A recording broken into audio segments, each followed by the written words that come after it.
Bismillahirrahmanirrahim. Assalamualaikum warahmatullahi wabarakatuh. Alhamdulillah, teman-teman sekalian, kita sekarang sudah berada di pelajaran yang keempat atau yang dalam bahasa Arabnya adalah Ad-Darsul Rabi atau pelajaran yang keempat. Nah, di pelajaran yang keempat ini kita sudah naik level ya. Jadi level pelajaran-pelajaran yang akan disajikan oleh penulis sudah mulai sedikit memerlukan perhatian dan memerlukan asah otak dari kita semua karena level kesulitannya sudah mulai ditingkatkan oleh penulis kitab dari kitab Durusul Lughal Arabiyah ini. Kita mulai saja ya, kita mulai dari yang Hamzah dulu.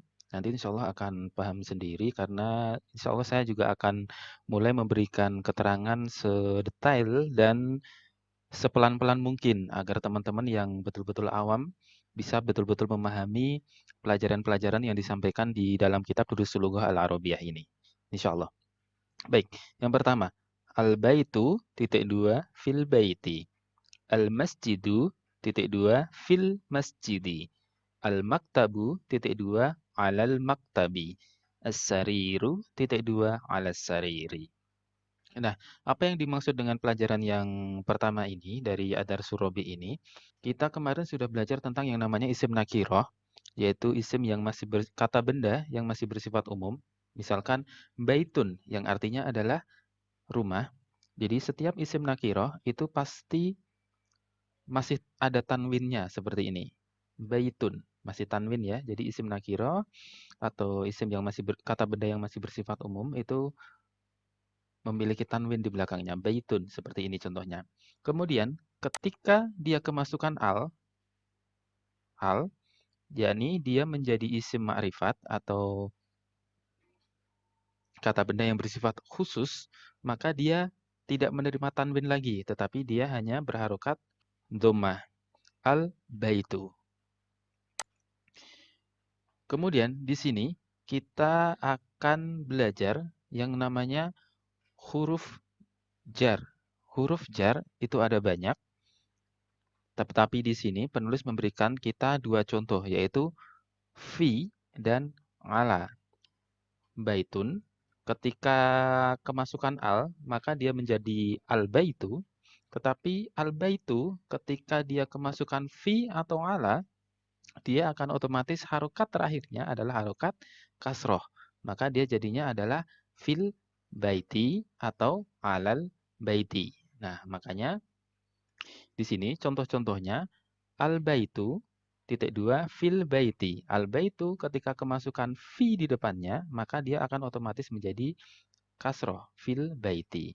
Fi artinya di dalam dan ala fi artinya di dalam dan ala artinya di atas. Fil baiti di dalam rumah. Al masjidu titik dua fil masjidi di dalam masjid. Ini harokat kasroh. As-sariru kalau kemasukan ala menjadi alas sariri di atas ranjang atau tempat tidur. Al-maktabu kalau kemasukan ala maka dia akan menjadi alal maktabi di atas meja. Nah, ini fi dan ala ini disebut fi dan ala ini disebutnya adalah huruful jarri atau huruf jar. Atau dalam bahasa Indonesianya itu huruf jar. Orang-orang Indonesia biasa menyebutnya seperti itu.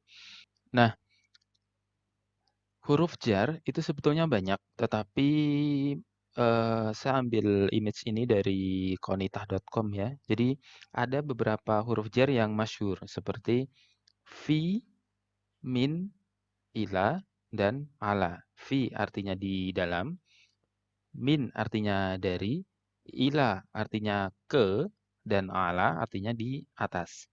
Jadi misalkan seperti tadi, al-baitu kalau kemasukan fi di depannya, dia menjadi fil baiti, artinya di dalam rumah. Al-masjidu ketika dia kemasukan huruf jar yang berbunyi min, maka akan menjadi minal masjidi. As-suku artinya pasar, ketika kemasukan ila, maka dia akan menjadi ilas suki.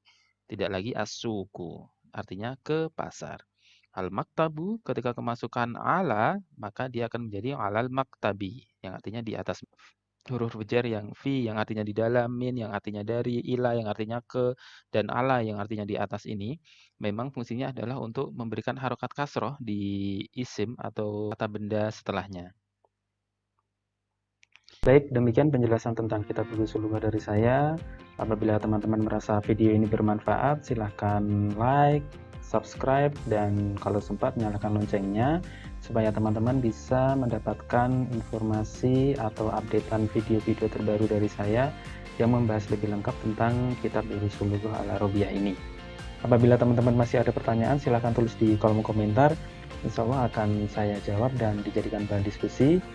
Dan tunggu video-video selanjutnya yang akan membahas di bab-bab selanjutnya dari kitab Ushul Lughah ini. Assalamualaikum warahmatullahi wabarakatuh.